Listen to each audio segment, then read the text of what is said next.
Hello everyone, my name is Christian Haunton and I'm making this video to go over the traveler's notebook that I've set up for myself. And before I start, I want to give you a little bit of background on this. This is not my traveler's notebook, but this is where the problem started. This is a gift, a field note sized traveler's notebook that I bought for my partner on her birthday a few weeks ago. And I got it from Shabby Scrap Store on Etsy, and I was really pleased with how it was made and how really fun it was and how functional. And I'd always been interested in traveler's notebooks, but the rest of the problem is that I don't really need them. I'm used to using these two guys right here for pretty much all of my day-to-day needs. This is a wallet made by Barnstormer Leather Goods. I don't think they make it anymore, but it's set up to hold a field note sized notebook, and I use that for kind of a modified bullet journal checklist task sort of to-do thing. And that gets me through most of my day-to-day. And this is a Renaissance art leather cover over a Leuchtturm notebook, and that takes care of all my sort of journaling type interests and creative writing sort of needs. So I haven't really needed a traveler's notebook, but I really wanted one. So I had to come up with an excuse. And the excuse that I came up with was that my partner and I are in the process of moving to New England, and I'm really excited about going there, in part just because of the chance to have a little bit of a new environment, but also because I have a real love of H.P. Lovecraft and Lovecraftian sort of creepiness. So I decided I would make myself a Lovecraft Country traveler's notebook just for the experience of jotting down our little weekend day trips and such as we're traveling around New England and encountering new and creepy and cool things there. So this is the result, and I'm going to take you through it step by step. It's never been used, it's just been set up, and it won't be used for several more weeks or months until the move is over with. I realize I'm getting a lot of glare off that cover. I suppose that's the first thing to talk about anyway. The cover, I got this leather. I ordered it from Leather for Craft on eBay. I had heard good things about them, and the leather is absolutely beautiful. It's an oxblood color, but the issue is that it's extremely shiny. It's very, very treated in terms of the leather itself. It's not a natural grain at all. It's a very smooth grain, almost like a patent leather, not that shiny. And I'll tell you, I don't think it's going to wear particularly well. I'm already interested in trying to replace it with something else because I think that it's going to tend to scuff, but not really wear in like a traveler's notebook ought to. So anyway, if any of you have any access to a nice, thick 2mm or more sort of oxblood leather that's got a natural finish to it, please get in touch. I would be interested in buying a piece. I can buy it locally, but I can't buy it any smaller than half a cow's worth for 150 bucks. So if I could get myself a 12 by 12 inch square to cut one out of, I'd be real pleased. I decorated it very minimally. I put a little bit of a brass bead, a brass tube up there, and a little brass owl. I don't know if he's going to want to focus very well. We'll see what we can do there. It's not terrible. Ooh, he's in the dark. Little brass owl for the cover. But otherwise fairly straightforward and free of design. This is the little T-elastic setup that I've got going here, and I've had a couple people, Amy and Sandra from the Midori Traveler's Notebook Resource Facebook group, asked me about how that T is set up. It's really, really simple. It's just, well, let me go to the bottom one, maybe that'll be a little easier. This part of the T, the top part of the T here, or I should say the straight part of the T there, is just the regular Midori elastic. That's the one that Midori uses and that a lot of people use for their own versions of it.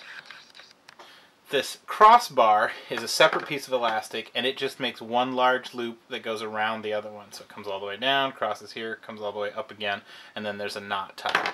And what that does is you use the 4 different holes, and you end up with 3 elastics that all run the full length of the spine, and then you of course have the elastic that goes from the near hole to the near hole, which is a little bit shorter than the other two, and then that one can be used for other things of course, but isn't quite as perfect. I'll show you again on the inside here, but I guess you can see maybe there at the top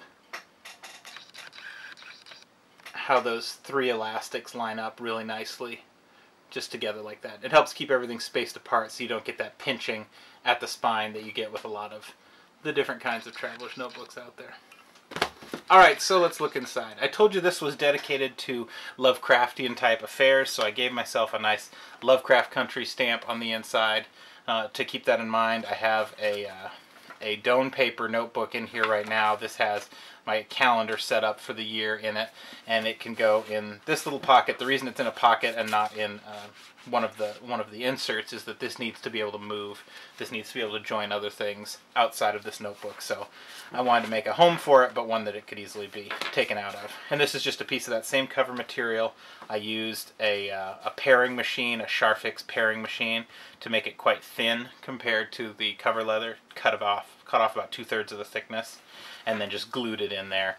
And that'll probably need re-gluing. In fact, I can see it's already starting to peel a little there. That'll need re-gluing every now and then, but it should be enough for what it has to do, which isn't a very laborsome task. This front cover is part of a whole wraparound that goes the full length of the Traveler's Notebook. And this front pocket just got some vintage postcards in it now. It has an acetate sheet that I've taped in to make the other part of the envelope, a little bit of Velcro to give it a closure, and then a nice full size. The first insert right here is just a journal insert, just blank pages. These are rhodia paper that I pulled out, and that's so they'll be fountain pen friendly. I'll tend to use fountain pens in this for that sort of writing. I put a real leather cover on it, so this is just some real leather that's been glued and pressed to, this is just 10-point cardstock. It's actually a folder, a file folder, cut down to size. And my reasoning behind that is I thought it might be useful to be able to pull this out and have it be its own kind of, decent looking notebook on its own if I want to take it out and do some journaling without hauling the whole book around. And this would be, of course, journaling specific to this theme. It's just pamphlet stitched on the spine, and then, of course, the stitching on the inside. The next section is a little six-pocket craft folder. This is the one that Pocketful of Vintage on YouTube has a tutorial for. So you have pocket here, pocket here, pocket here, pocket here, pocket here, pocket here. I went ahead and made mine out of a poster board. It's a little thicker than I would like it. It's very sturdy feeling. I know it would hold up, but it's this whole affair has got a bit of thickness to it, and I'm probably going to take that down to another lighter stock and maybe reinforce it a little bit at the folds. I think that'll be fine, and it'll save me, a millimeter or a little less as I go. This is one that I put in here just for fun. It's a very silly idea. It's almost entirely pointless in the 21st century, and it's real slim that this is going to stay in the book for very long, but I'm still kind of pleased with it. So this is just a paper, just a scrapbooking store type paper of sort of a faux alligator lizard skin. Again, laminated, not laminated, but just glued onto some 10-point cardstock. But then inside here is a fold out of a map of New England. So I'm not going to bother with the whole thing because the whole thing is larger than the frame of this video. But you can see, well, I guess I will bother with the whole thing. It's upside down right now, but I have all of New England in here. It's a fairly high detail map, so you've got all the road names and the place names and so forth really nicely available and visible in there. And then the idea was that I would use it to make a little record of places that we had visited on our various excursions. Use some kind of colored stickers to do the sort of thing you might do with a bulletin board and pins to mark the various places. Now, obviously, I'm never going to use it as a map because I'm going to use my GPS to get where I'm going, and I don't really need a reference of where we've been in a traveler's notebook. I could just as well have that on a wall at home or something. And you'll see it's the thickest thing in there.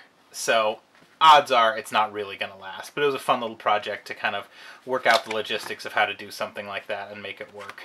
It turned out pretty nice. I'm happy with it at least.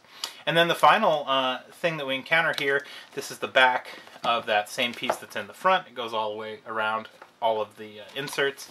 And I've just made 3 other little pockets here. A couple small ones that are good for stamps. I've got some forever stamps here and some older stamps down there for mail art or whatever. And then another pocket below that, and then there's nothing in the back right now, but there'd be space for another pocket, or more likely I'll just put a couple pads of post-it notes there at the top and the bottom. Now, the ridiculous thing about this is that, you know, as you've been listening, I'm not really happy with the leather on the front. I'm going to swap that out for something.